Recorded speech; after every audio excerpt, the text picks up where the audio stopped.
And I will leave that there as it relates to having backup systems in place at the airport.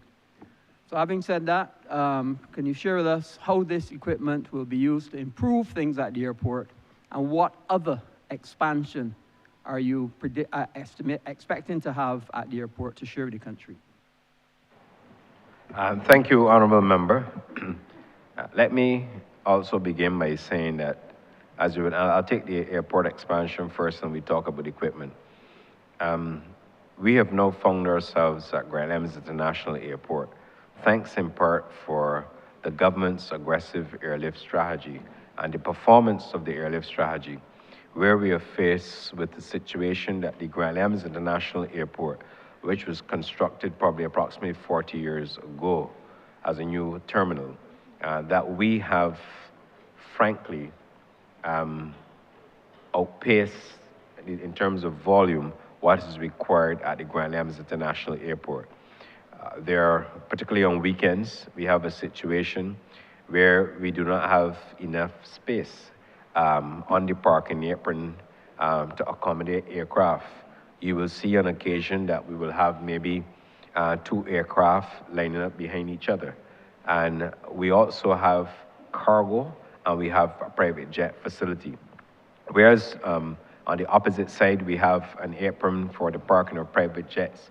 We also have a core component of cargo cargo flights that come into Barbados. And we also have our regional carriers that come into Grand Lems International Airport. Added to that, in terms of the throughput, Grand Lems International Airport, when it was constructed 40 years ago, really didn't envisage that it will have the number of throughput, the number of passengers coming through the Grand Lems International Airport. You recall just recently that the Grand Lems International Airport announced a record of 2.4 million passengers, both inbound and outbound, at the Grand Lems International Airport, which again is another record for the Grand Lems International Airport and for Barbados as a tourism island. What we now have to do is to move with alacrity to ensure that we expand the Grand Lems International Airport. As I indicated in my opening remarks, the airport expansion in the first phase will be approximately Barbados $120 million. We have to do so if we are going to accommodate the number of passengers coming through the Grand Lems International Airport, along with the supporting services. And I want to take this opportunity as well, Honourable Member, to thank you, because in your capacity before a senior minister responsible for infrastructure, you would work with us and you were on the many 8:15 a.m. calls every Friday, planning out the work for the airport expansion. And of course, you're always welcome to join us, obviously with the appropriate measures being put in place. But I really want to say thank you because you played a significant role. I say thank you on behalf of the ministry as well. As it relates to equipment, we are going to be outfitting the Grand Lems International Airport with more modern equipment. I must remind you that with the CAF project, we have set aside $17 million. The CEO of the Grand Lems International Airport, Mr. Bourne, would have mentioned some. But one of the things that we often forget is not to explain, we should not forget to explain, what this equipment means. Because, for example, you have the monopulse secondary surveillance radar, known as the MSSR. What does that mean to the average Barbadian? So what I will do is to, and that's, for example, equipment for a new radar system of $7.2 million. We also have the automated terminal information system. So what I would like to do at this point is to invite Mr. Bourne just to take us quickly through, so that you give Barbadians an understanding of what we're doing with respect to upgrades, but also to remind the public that this is not in reaction to what happened at the Grand Lems International Airport last Saturday, that this is a plan that we have in place. The Ministry of Finance had agreed the funding for CAF, Latin Development Bank of America, Latin American Development Bank. We have the funding, $17 million. The government has also agreed to fund the expansion of the airport with another $120 million. And then in between there, and before leading up to the new financial year, the airport would have also made significant investments in respect of the plant and also other equipment. And I would also add, and I think it'd be appropriate as well for the CEO of Caribbean Aircraft Handling to also comment on the investment, because they've made an investment in Caribbean Aircraft Handling in excess of $7 million. And that was as a direct response to the volume of air traffic. So I'll pause and I'll ask the Chief Executive Officer of the Grand Yams International Airport to comment on the equipment and any other points on airport expansion before we go to the CEO of the Caribbean Aircraft Handling, Mr. Lemuel Partner. Mr. Bourne? Thank you, Honourable Minister.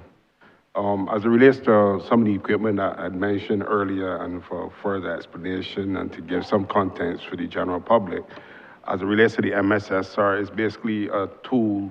I mean, the Honourable Member for Christchurch did outline how compact the airplane could look on weekends, but what must be taken into consideration is before they get on the ground, there's actually congestion in the airspace, and a lot of these tools are really geared towards enabling the capacity of the controller to perform a safe and orderly, notwithstanding the expeditious movement of aircraft. So basically, MSSR provides interrelation between various aircraft and their system, and provides the controller with a target, as we would see if you watch a lot of movies on the screen, and that's where they would undertake their various control procedures, vectoring, etc. Similarly, as you get closer into the island, the instrument landing system, and if you could compare it to flying a kite within a funnel, the number of electronic beams, both laterally and longitudinally, 3% from the surface to the touchdown zone, and basically around 10 to 15 miles, pilots would basically, as you would say, latch on to this, and it's almost, to put it in Barbadian parlance, as hauling in a kite. So these pieces of equipment help facilitate the air traffic controllers to have a much more appreciative and controlled action within the airspace.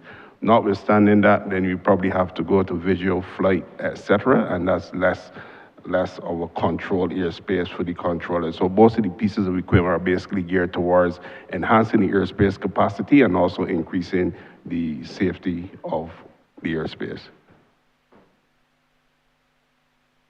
Thank you very much. And I also asked the CEO of Caribbean Aircraft Handling to speak on the investments that they have undertaken as a direct response to the increased airlift. Mr. Badmore?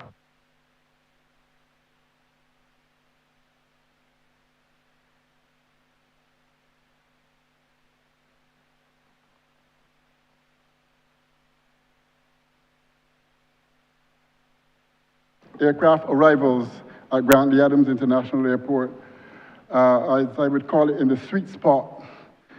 The airlines now tend to arrive, most of them, between 2 and 4 o'clock.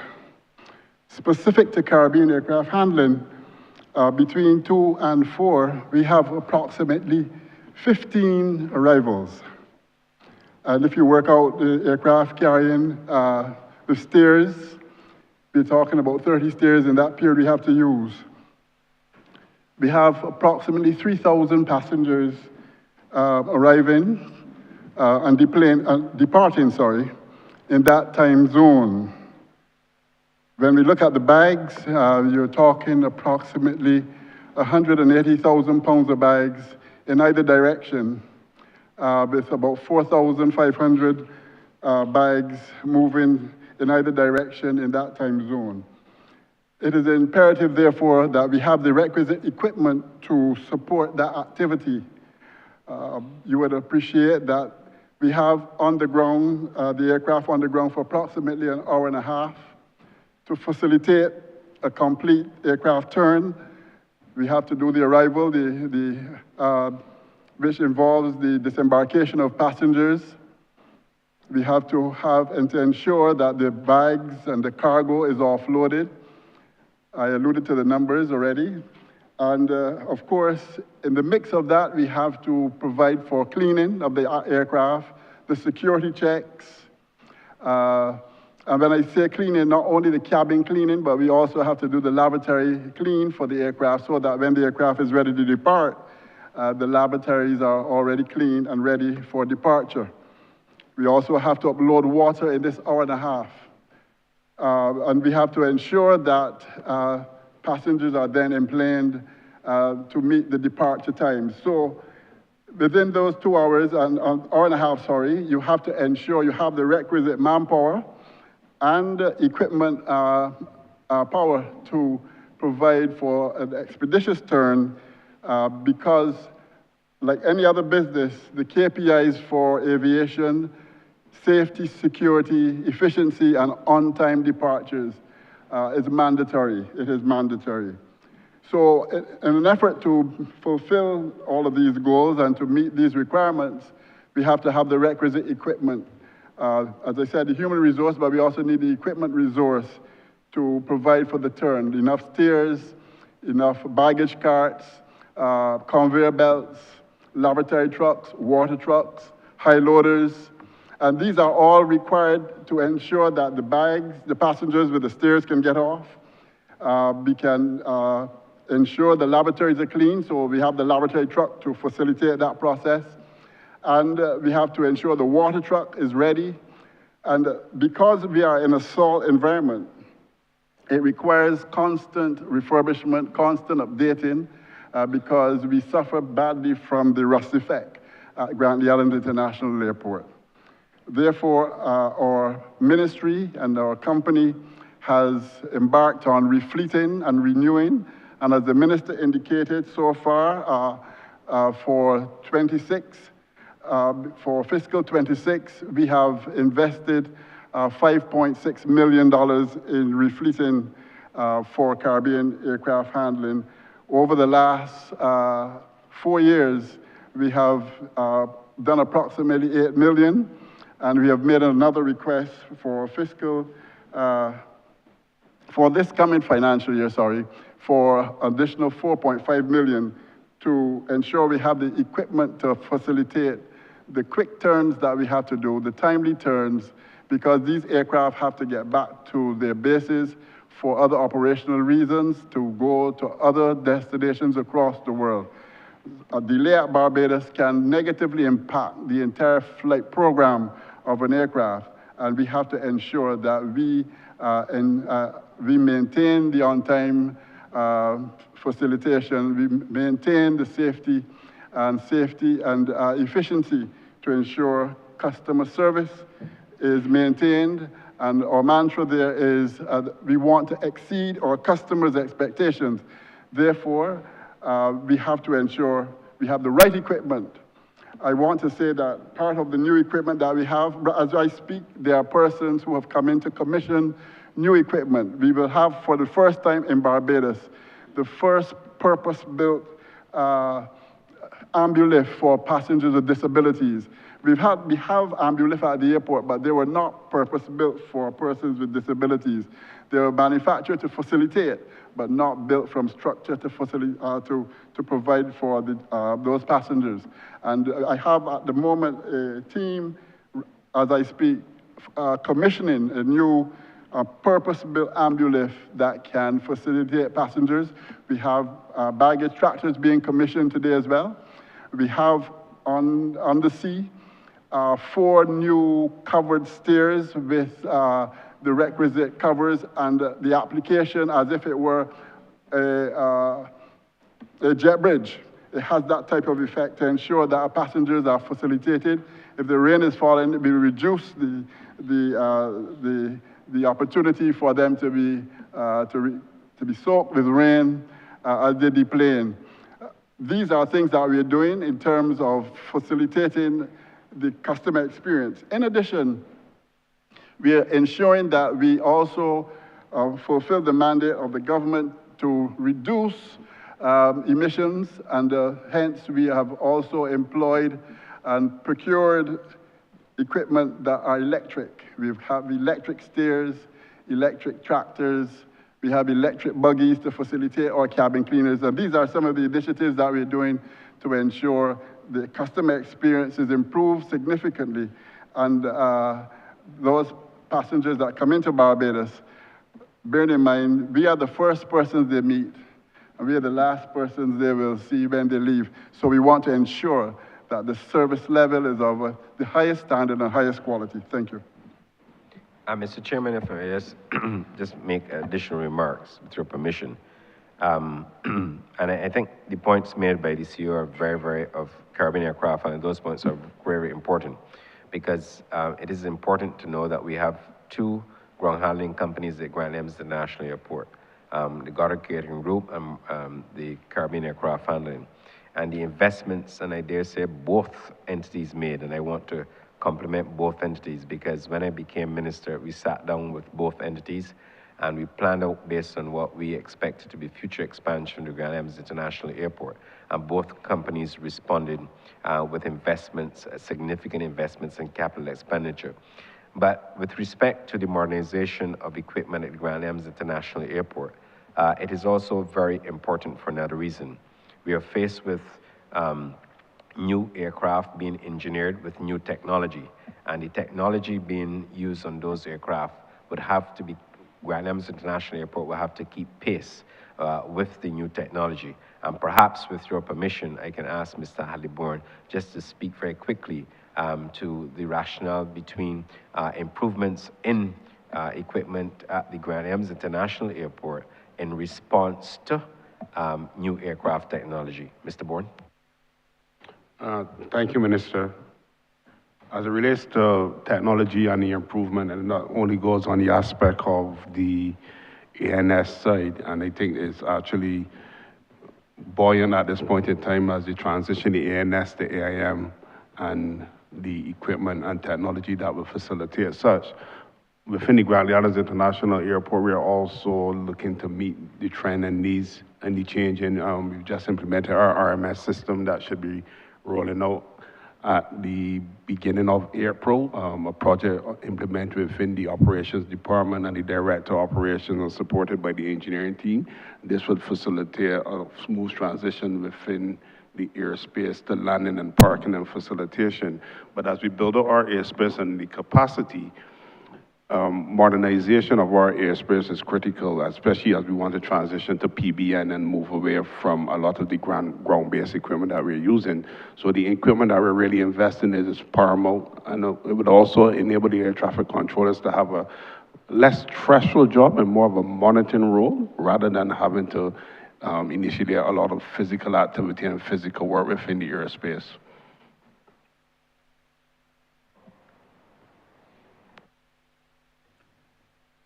Thank you very much, Minister. My final follow-up question, again, keeping with all things airport and the expansion. Barbados is one of the few countries of the world, I think there are 4 or 5, that have a Concorde. And clearly, the Concorde that is currently there will not be taken to the skies anymore because it will not be able to pass any aviation tests.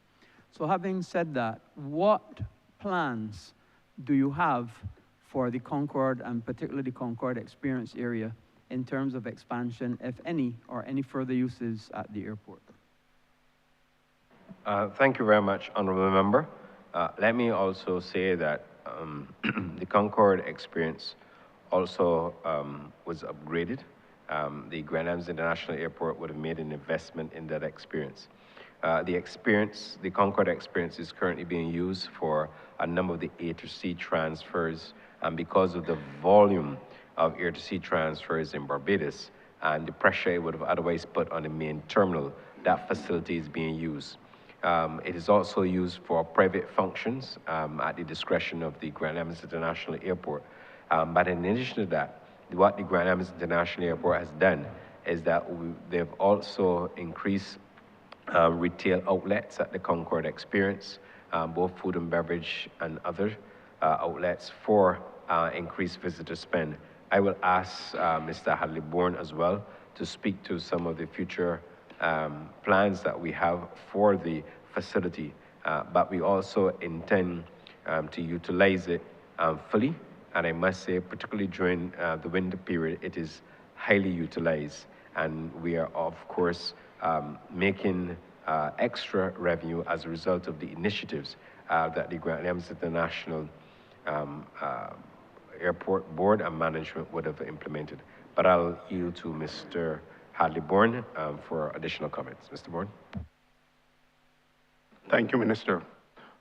Following the return of the Concordia experience to the control of Grantley Adams International just post-COVID, we would have decided within the management team to really utilize this piece of equipment and also the space.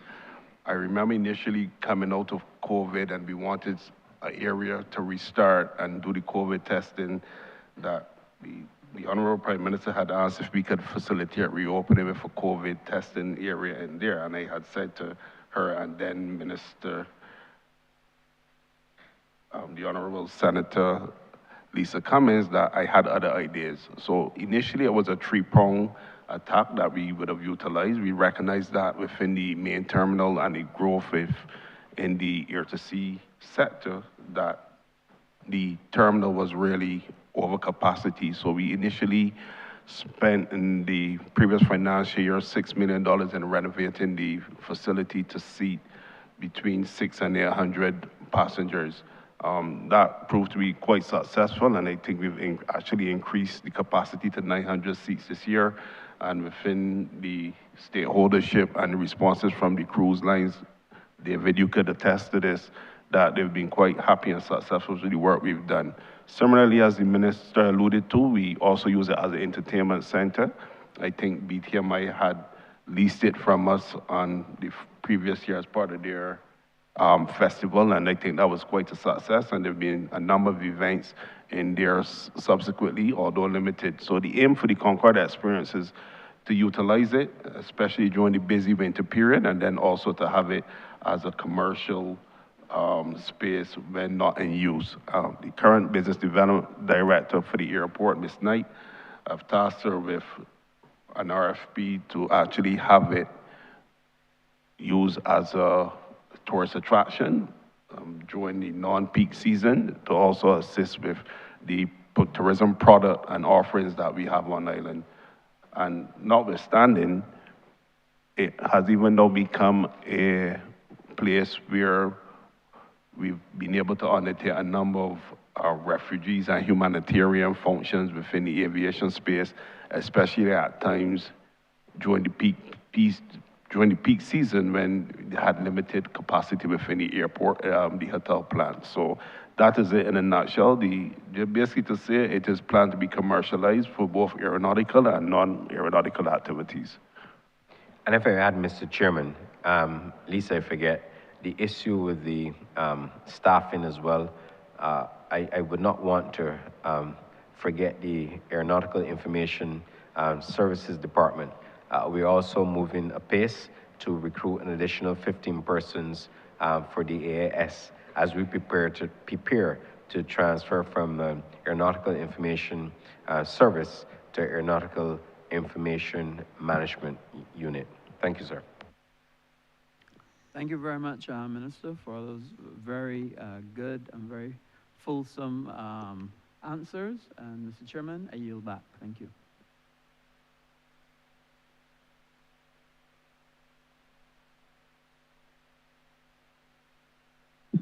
Thank you.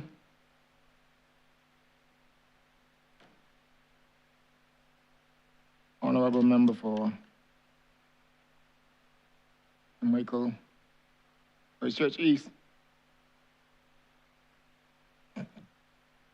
Thank you, Chair. Minister, allow me to add my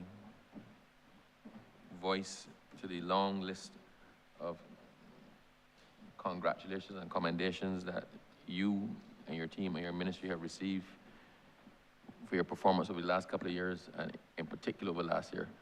So allow me to start by saying that. Now, Minister, there's something that I've wondered about for a couple of years. I raised it before, and I'm gonna raise it again. We look at sports tourism, and I think when we see, like I see the paraphernalia and advertisements from the Tourism Authority and related, I guess, institutions under you when there's golf. You see it when there's cricket. You see it with certain other things. But I do believe that there are other non-traditional avenues that we need to explore. Let me give you the low-hanging fruit.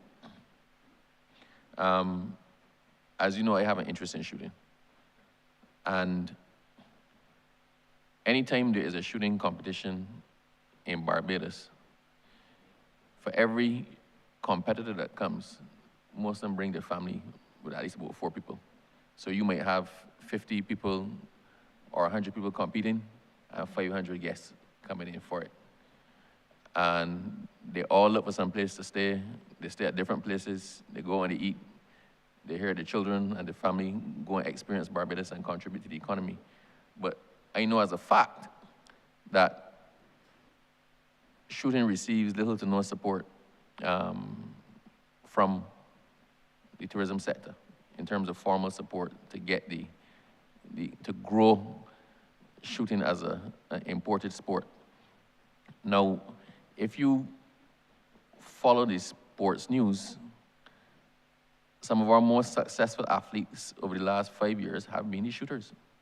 You keep seeing that this person came back from international competition, this person is now a grandmaster, this person is a whatever. Maybe it's not sexy to publicize shooting in the press, but our shooters are probably among the highest ranked in their sports of any sporting person in the international sport in Barbados. And I think we are missing a golden opportunity. I also know as a fact that a number of the clubs have been developing their facilities. So to call a club, the Clear Target Shooting Association, which initially was a thing that Maxwell used to shoot from, and he represented Barbados in Olympics from time dot. We keep sending Olympians to shoot in skeet shooting, in shotgun shooting. That has now developed a pistol arm.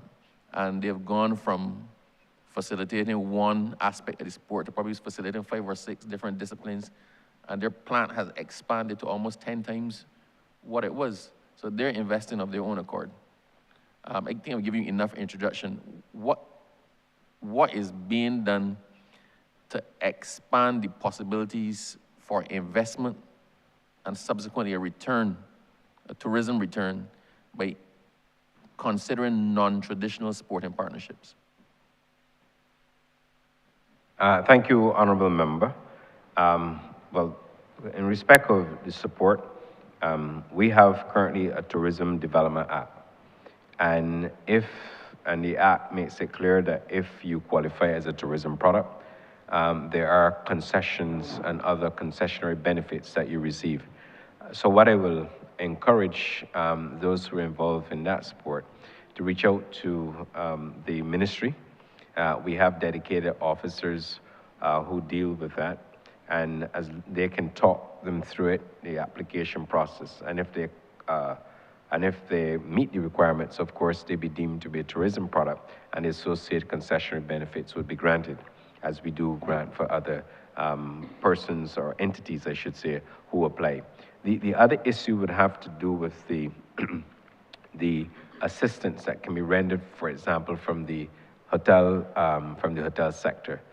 If persons are coming here, for example, for a competition, depending on the time, we can build out special rates to accommodate them and their families. The challenge that we have is that oftentimes when you're successful as a destination and when we're growing at the rate we're growing, oftentimes it's difficult for some people in the sector then to lower rates. But what we should do, and what we will be committed to working with the Barbados Hotel and Tourism Association, to see if we can have special rates for not only generally for sports and other areas of interest who wish to come to Barbados and stay with us. It is often a challenge, particularly in the winter season, to get rates that are what we deem to be very reasonable because of the demand for Barbados' product, particularly in the winter. So that's another way that we can assist by having dialogue with our stakeholders, particularly the BHT and their members, to see how best we can build out. That's the second point. The third point would be, obviously through the Ministry of Sport, there's some provisioning for assistance. I'm aware that the Ministry of Sport would help key organizations, sporting organizations, with respect to assistance. And we've seen that because I'm aware, for example, there are some other sporting organizations that would reach out to the Ministry of Sport and they would get some assistance in terms of funding. But sports tourism continues to remain a critical arm. Just 2 weeks ago, we had the Basketball Super Bowl.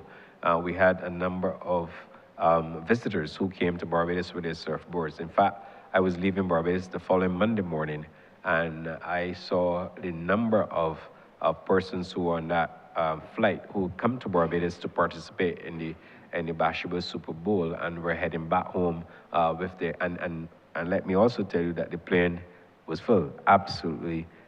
They had a 100% load factor on that particular flight going out to Miami in the morning. So I believe those are 3 key areas, but the Barbados Tourism Marketing Inc.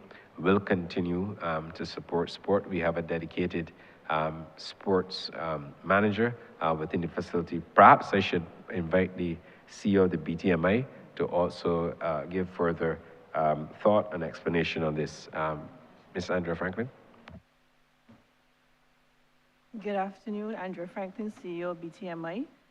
The sports department at the BTMI continues to work with a number of sporting organizations. Right now, we work with approximately 14 different disciplines across Barbados as it relates to sports, sporting events, sports tourism initiatives. So one of the things that we are looking at, Minister, is trying to educate some of our umbrella sporting organizations in terms of how to work with the BTMI when you're targeting events, the best times of the year, because we see sport as a critical element in filling our trough periods in terms of outside of our key winter periods, as Minister just alluded to.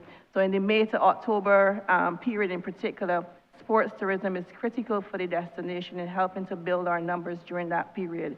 So working with the sporting organizations to determine the best times to host events and how to work with us as an organization. And certainly we facilitate in terms of also the outreach to our private sector partners. We work closely with the BHTA in terms of facilitating special rates. If you have groups coming in, we will liaise with them in terms of welcome events and stuff like that, in terms of helping to plan and facilitating the events. One thing from the sports tourism, our sports department as well, is we work closely with the Ministry of Sports as well as the National Sports Council. We do have an advisory team that work with our sports manager in terms of the various disciplines that we target and identifying the gaps or where the needs are, identifying major events. And we do promote a robust sporting events calendar across all of our markets. And certainly if there are disciplines that are not on there, we are happy to take a look and add them. So if there's certain events within the shooting fraternity, we can definitely have a conversation in terms of what can be added to the sports calendar that's promoted globally. But for us, it's also about working with the umbrella organizations, the governing bodies across the disciplines who pull all the various clubs, et cetera, together to be able to create a synergy with all of the different disciplines. So we are happy to have a further conversation with the shooting fraternity. So I'll definitely pass that on. So linked to that now is connectivity. When Bajans think of traveling to the United States for whatever, we automatically think Miami. Bajan's first point of reference is Miami. If you are adventurous and you get past Miami, then you're looking at New York. But I believe that we're missing an opportunity, and I know, Minister, you've spoken about this before, but I'm looking at your product development and your estimates, and I'm wondering what have you included or what provision have you made for trying to expand our access to, for example, the West Coast United States. Those people vacationing in Hawaii, I think Hawaii was far from Barbados, from there as Barbados is, but they can get there directly. So what are we looking, or are we looking at anything to actually bridge and open that market? So not just the eastern coast of the United States, but also expanding our ability to access directly the West Coast and a whole different set of clientele. And that, once again, has implications for sports. Thank you, Honourable Minister. And before I ask the CEO to come back and join us for a comment, the issue of connectivity is not lost on us. We have, certainly since last year, and certainly in the first phase of the airlift strategy, we sought to get airlift returned to Barbados from key source markets. The second phase of it has to do with airlift, not only out of Europe, but also out of the United States of America. We had last year met with American Airlines, the Dallas headquarters. I was there along with the CEO and the and the officer responsible, director responsible for that market. We met with the airlines to review our strategy with respect to how we can have services coming out of the West Coast of America. Truth be told, LAX airport was undergoing some refurbishment, but they also indicated that it would be a challenge coming out of LAX. But what we did ask is if we can get flights coming out to Dallas, which is a major connecting hub. We are still working on direct lift out of the West Coast, but we are also looking not only at Dallas, we're also looking at Chicago.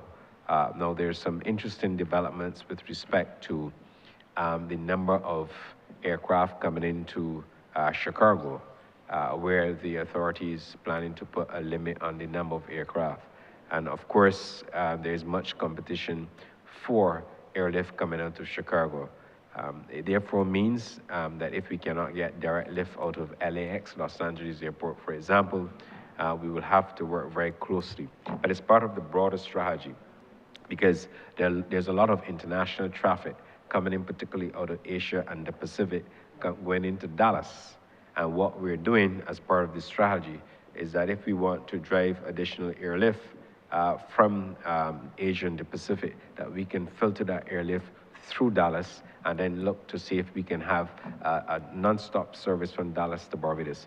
We had it in the past, we lost it, and we are seeking to recover lost ground many, many years ago, not under this administration, but under another administration. But we are working with our partners in the industry to see if we can build it out. Of course, we have to plan it properly. We never want to have an airline starting service into Barbados and then there's a cessation of the service. It also speaks to connectivity and how the airlines are billing connectivity. A lot of the traffic, oftentimes, you see it, for example, in Miami, where they would drive all the traffic into Miami and they will come out to Miami. Fortunately, what we have done is that with Copa Airlines, persons who wanted, for example, to go into Latin and South America, who before would have to go up to Miami and then come down. With Copa and Copa increasing, I've said, the services to Barbados, we now have a situation where you can fly into Panama and you can go onwards to Brazil or Chile or wherever you want to go, that part of the world, including Argentina, with a very short connection period. Because if you go into Panama, for example, within 2 hours you connect and you're heading to your destination. Whereas if you go, for example, to Miami, you may have to wait until the evening flights, which would probably, or night flights, I should not be evening, night flights, which would probably depart about 11 or just after 11 to get to the destination the following morning. So that's part of the what we're doing, also building out Barbados as a connectivity hub for the Eastern Caribbean. Because persons, for example, may have challenges with visas and want to go into Mexico, they want to go in any part of Latin and South America. They're now coming into Barbados with a regional carrier, connected onto Copa, for example, and they're heading out. So the strategy, to answer your question, is our continued engagement. I must tell you, and perhaps the ministry made it look too easy, but when you're going in to negotiate for airlift, it is very, very difficult. You have to look at passenger loads, you have to look at the slots at the airport, You also have to look at the numbers in terms of source markets, and you also have, particularly in some cases where you have direct non-stop services from a particular destination. So it looks easy to say, yes, we brought airlift, but to get airlift into a destination, it's never easy. It's a very difficult, and you're faced with it because, frankly, we don't own an airline. And we have to work with the carriers in order to drive the lift to Barbados. But I give you the assurance that we will continue to focus on not only the West Coast, but Midwest as well, because that is where we are growing. The fact that, for example, Atlanta, when you go and you sit down, you talk with the network planners and the senior persons. If I were to use Atlanta as a point, Hartsfield-Jackson Airport is a major connection point for airlines, particularly those who, particularly Delta, sorry, who controls a large part of the slots there, the gates there. And a lot of their traffic come in to connect to move on. So it's just a matter of us continuing to ensure we work very closely with our airline partners and that we build out the market. But then once we build out the market, we're going to have to support it. I'll pause and I'll ask the CEO if she wishes of the BTMI, if she wishes to comment further. Thank you, Minister. Just to add to what Minister is, what he just referred to, in terms of stimulating the demand on the West Coast, we continue to work within that area. Our U.S. team continues to ensure that brand Barbados is visible on the West Coast, because in terms of being able to attract airlift, one of the main things that we have to do is ensure that the demand is there and that we therefore are able to sustain any lift that we attract. And so in terms of what we say, seeding the market, ensuring that the brand Barbados is visible on the West Coast. California actually is one of our primary markets coming out of the U.S., even without direct service, and we continue to work in that area. And we will be building, adding additional resources to heighten the awareness and the activity within that market. So work continues in terms of the generation of interest within the West Coast of the USA, while we continue to have the consultations and the negotiations with the airlines. Thank you. This is my last entry. I noticed that there's nothing in the estimates, like zero, for both the Caves of Barbados and Barbados Conference Services. So is that a message or is that going to be a move-in? Well, depends on how you look at it. It could be a message or both. But what I wish to say is that the Barbados Conference Services last year would have benefited from a transfer from central government to help it with its capital expenditure program. The facility has been there for a number of years. A lot of remedial work, which ought to have been done, that work essentially wasn't done. So we've started, the board and the management have started the remedial works. You will know that Ross is the major tenant there, and we have to ensure that we maintain the place and keep it in pristine condition as we continue to build out, because Ross University as a university is not only a university. What it does for us in tourism, it contributes substantially to persons who, students in the first place who visit Barbados and who have to work here, who study here in Barbados. You also have staff who work, who live abroad and come to Barbados to work, but also we have friends and family associated with the students and also the workforce. And therefore, we have to ensure that we continue to build out that facility. Caves of Barbados, the government would have embarked on a loan facility for us. That facility was completed in the latter part of the last financial year. And therefore, in the estimates, you don't see anything in Caves of Barbados. There are remedial works that are ongoing at the Caves of Barbados to ensure the stability of the cave, and the board is tasked with that, and they're doing an excellent job in that respect.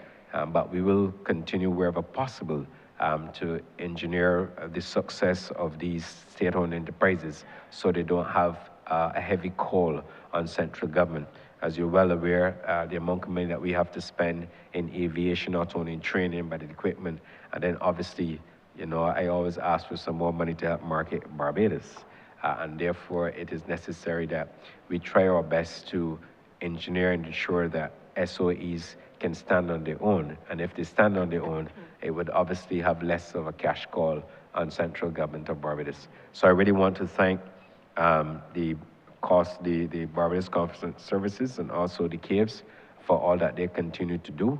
There is an expansion, a capital program that is in place at the Barbados Conference Services Limited.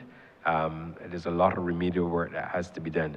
But also, my view is that the facility also has potential for even more growth. And that is something that I will be discussing with the board in terms of how we build out additional facilities that can contribute not only to visitor spend, but also increase earnings. And that has to do with the fact that I believe with a conference facility the size that they have, I think we can definitely earn more from that facility by doing some additional works. Thank you.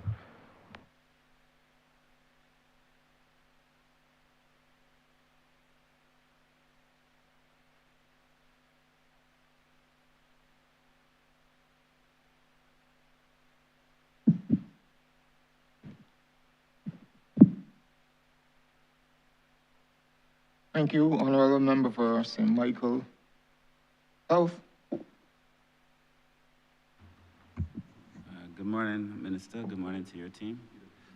Well, good afternoon now to you and to your team. And again, congratulations on the wonderful work that's being done in this ministry. I have so many questions, but naturally my mind goes to the ministry and its work in maritime. I think you've had great acclaim this year, your team, for the work you would have done in tourism generally. But I think people do not appreciate the amount of work that your team did in the maritime space. And when I review the estimates, it's only a moderate increase of maybe 700,000 from 1.5 to 1.55 to 2.3 or so $1 million. But I would like for you to use this opportunity to tell us the developments in the maritime space. When I had the portfolio, I had the view that this presented significant opportunity for us if we got the legislation right. And I know, Minister, you have done a lot of work to bring a lot of that legislation here. What is happening particularly in the maritime space? I have some more specific questions, but generally, I begin with that question. Thank you very much, Honourable Member. Before I ask Ms. Najla King to speak on this matter, let me also extend thanks to her and her team, and certainly the officers at the ministry, including the administrative officers who would work tirelessly in preparing a lot of the cabinet papers that would have resulted in over more than 10 pieces of legislation going to Parliament. Let me also take this opportunity as well to thank the Chief Parliamentary Counsel and her team for all the work that we've done there. We certainly continue to earn valuable foreign exchange from Barbados' ship registry. I believe we are earning in excess of $4 million per year as a result of the work that we do there. But as a result of what we have done in terms of meeting the audit requirements from the IMO, the International Maritime Organization, we've also positioned Barbados now as a place where we can benefit from even more earnings from the ship registry. Part of the challenge that we had in the past, and Minister, you'll be acutely aware of it, is that our maritime sector was not up to speed. We've now brought that up to speed in terms of the regulatory arrangement. Obviously, we will have to make amendments because nothing remains the same. We have to change as regulations and conventions become even more relevant in this area, particularly as it relates to the dark shadow and the fleet and so on. But we will continue to work to build out the sector based on all the hard work that we've put into the maritime space. The Barbados Maritime Transport Administration is the agency tasked with that work. In addition to that, we also have an opportunity to link now shipping to investments as part of the the bills that we brought to this parliament and now the laws are enacted. Excuse me. And also, what we are doing now with respect to Barbados Online Maritime Regulatory Support System. Excuse me. I'll pause and ask the Director of Maritime Affairs to comment. Ms. Nadja King. A pleasant good afternoon, everyone. My name is Najla King, Director of Ocean Affairs in the Ministry of Tourism and International Transport. Sorry, I'm not sure if your mic is on, if you're just speaking soft, Ms. King. We can't hear you. Continue. In the Ministry of Tourism and International Transport. There have been several developments with the passage of the new suites of maritime legislation. I will start at the place of the registry. And first of all, thanks for the comments and the recognition of the work that the ministry did collectively as a team to bring us here. So our international registry is based in London, and it registers ships of above 150 gross tons engaged on international seagoing shipping activities. It ranks the third largest in the Caribbean and in the top 30 globally. Prior to the passage of the maritime legislation, we had a very outdated regulatory framework that was not in alignment with international maritime standards set by the International Maritime Organization, IMO. Now that we have passed the legislation from 2024 to 2025, namely the Merchant Shipping Suite of Laws, Marine Transport Emissions Control Suite of Laws, amongst others, we are now in a position that our flag is ranked as a whitelisted flag, meaning that it incorporates the key and mandatory IMO instruments on safety, security, and protection of the marine environment. This encourages ship owners to want to continue to flag their ships with us because a compliant ship augurs well for a high-ranking international profile, and you're associated, therefore, with a registry that is doing well with corresponding positive benefits then for ships affiliated with the registry. For us, it also helps us to expand our services to those international ships, as now the registry can issue IMO statutory certificates, whereas before we had to outsource to other compliant flags to do it for us.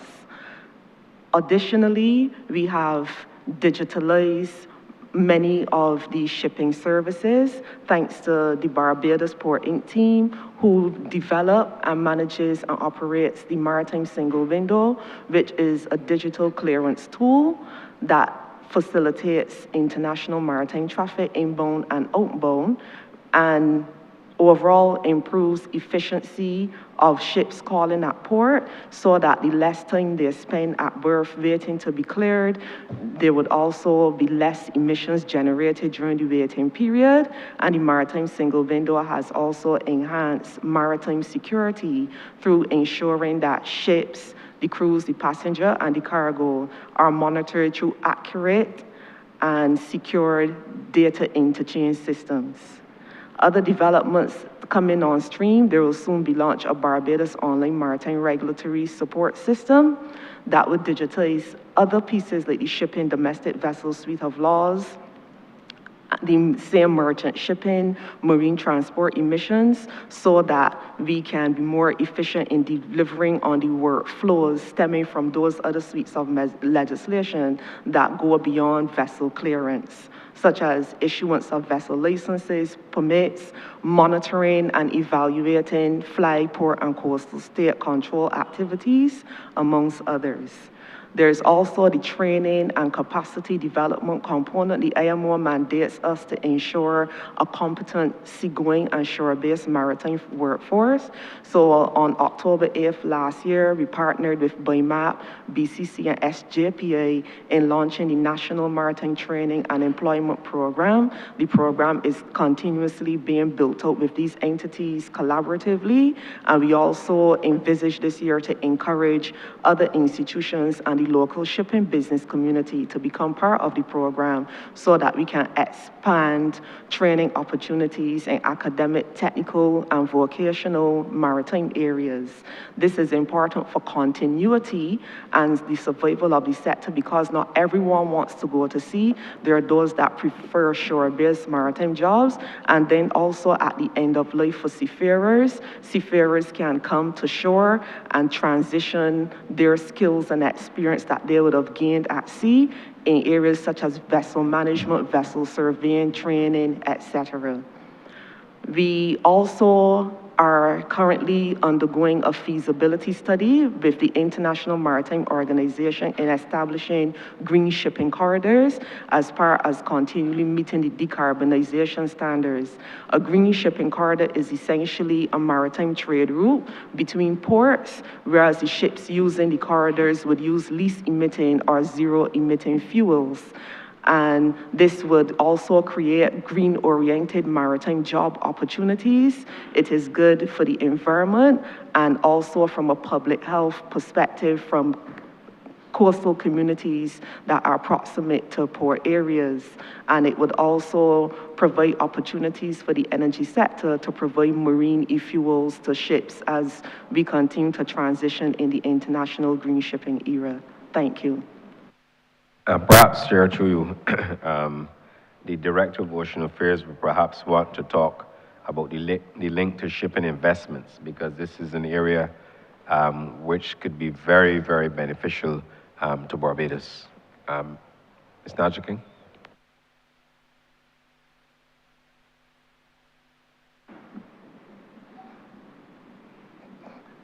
Excuse me, Minister, clarify. Go ahead. You said the link to shipping investments. You know, we brought legislation and which would facilitate investments in terms of financial investments in the sector. Yes. Under the Merchant Shipping Act, we have expanded the concept of shipping as we traditionally know it, just cargo and cruise shipping. It also provides expansion in other domains such as registration of vessels engaged in the offshore oil and gas industry, the mineral mining industry, and special purpose vessels, for example, vessels that engage in subsea, laying of subsea cables, dredging, offshore physical infrastructure developments. And then there's also the merchant shipping, maritime banking finance framework, in which the regime seeks to attract those interests in the financial services sector that understand the shipping sector and can provide tailor-made maritime financial services, as shipping is a very capital-intensive industry. So on one front, the legislation is compliant in terms of ensuring we align with international maritime standards, but it is also developmental in scope, recognizing that shipping has gone far beyond just cargo and cruise shipping, and it embraces other unique niches and domains, even such as in the field of autonomous shipping, for example. And we have essentially built up frameworks to capture and harness opportunities in these niche areas of the maritime sector.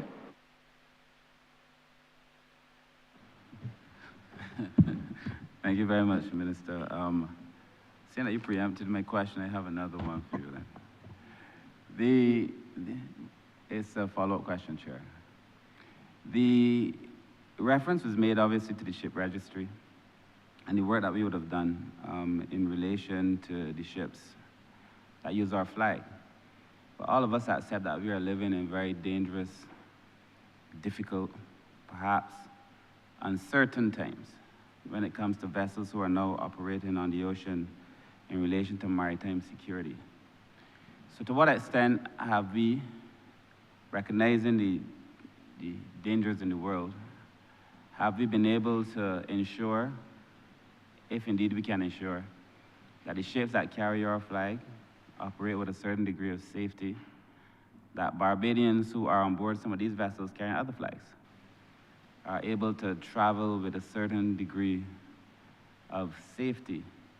And having strengthened the regulatory framework, what have we really put in place specifically for those persons who ply their trade on the sea to ensure that either if it's Barbadians or persons under a Barbadian flag, that persons can have a greater degree of certainty that they're not exposing themselves to undue risk. Thank you, Minister. Before I yield to and ask the Director of Ocean Affairs to comment, and perhaps the Director of Ocean Affairs will confirm this, I believe that Barbados' ship registry is either in the top 13 or the top 15 in the world. It is known, and plus, in addition to all the work that Naja and her team continue to do for us, we've so been able to position Barbados as a flag that can be carried internationally on international waters without fear of compromise. And I can also tell you, I can never confirm or ensure the degree of safety because you never know what happens at sea.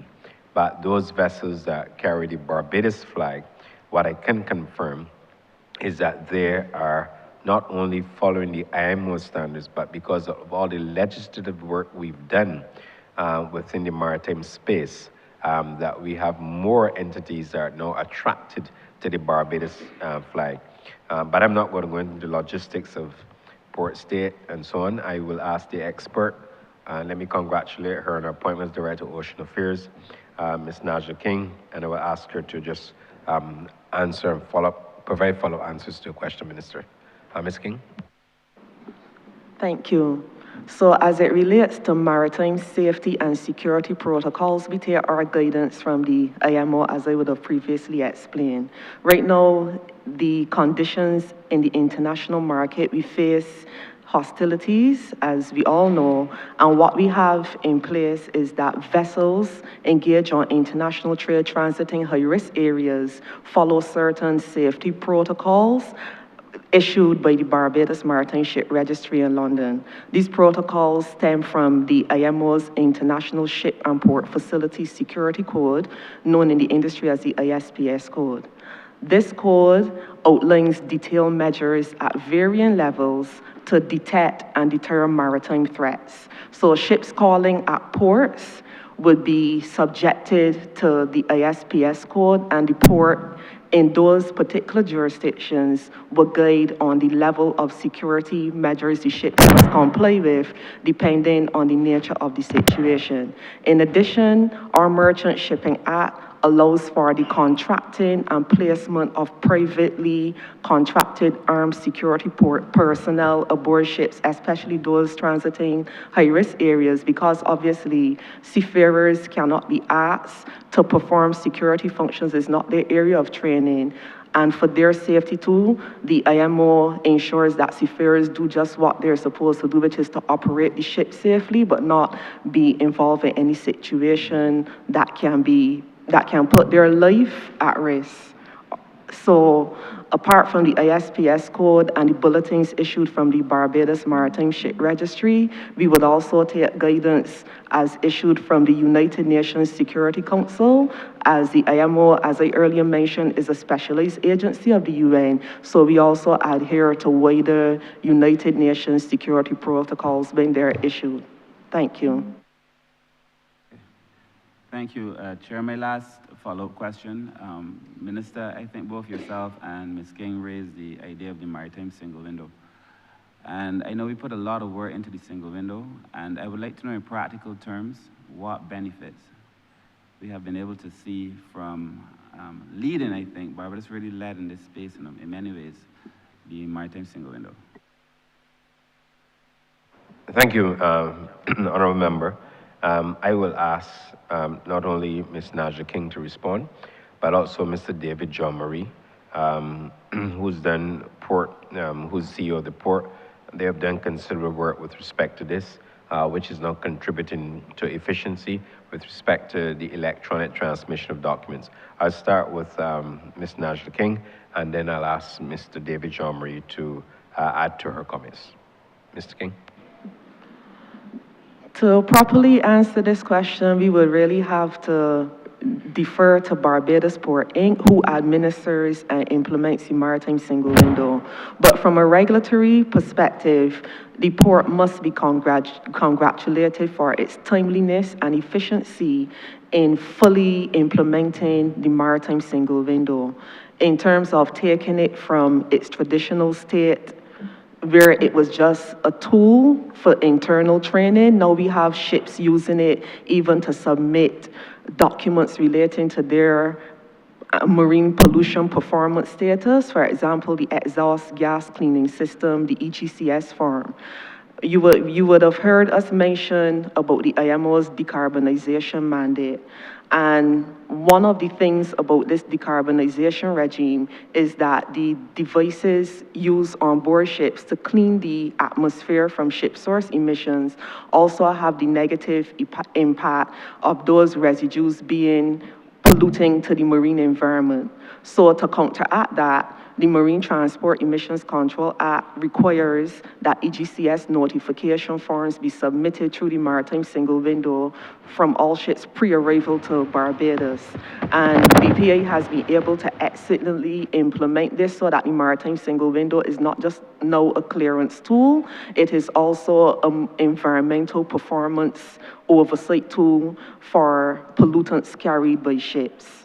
And having this early documentation puts us in a position to manage how these pollutants can be effectively disposed of by ships calling at our ports. But as I said, as to the overall operational success of MSW, Barbados Port Inc. is better placed to answer because MSW really happens at the ship-port interface. Thank you. Good afternoon. David Jean-Marie, CEO of Barbados Port. As the director said, the maritime single window is part of the port community system developed by the port. It permits and it enables the smoother clearance of vessels so that, for example, cruise vessels, cargo vessels coming into port, they don't have the delays associated with the manual processes that were occurring before, and they can be pre-cleared electronically and start operations in a timely manner. That increases efficiency, reduces costs, allows tourists to start on time in terms of cruise vessels, those types of activities. The agencies, the other regulatory agencies also use the maritime single window for their processing also. So it basically improves the efficiency of the operations of the port. All right, thank you, Chair. Thank you, Minister. And of course, I must say, I've seen many impressive officers over the last week, but Ms. King remains an officer par excellence, for sure. I yield, sir.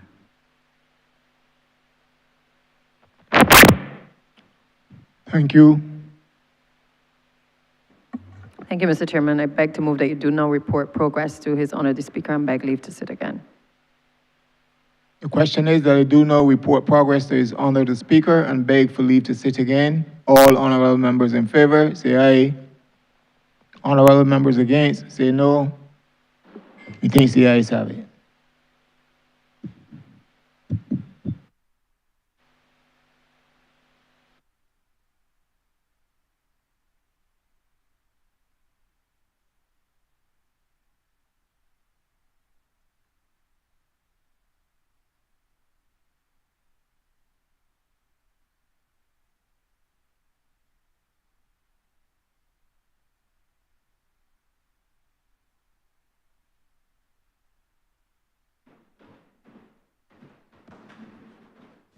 The chairman has reported progress and requests leave to sit again.